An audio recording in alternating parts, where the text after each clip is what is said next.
Fridge totally died after only 3.5 years. They told us to replace the compressor. My opinion, don't ever buy a Kenmore fridge.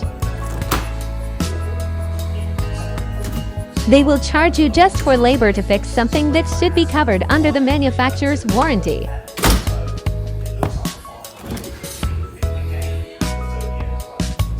Also, they tell you that there is no guarantee that the new compressor will last. We said forget it and just got a new one.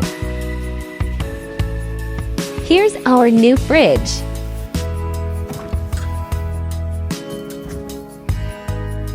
Feels like such a waste to be paying again so soon.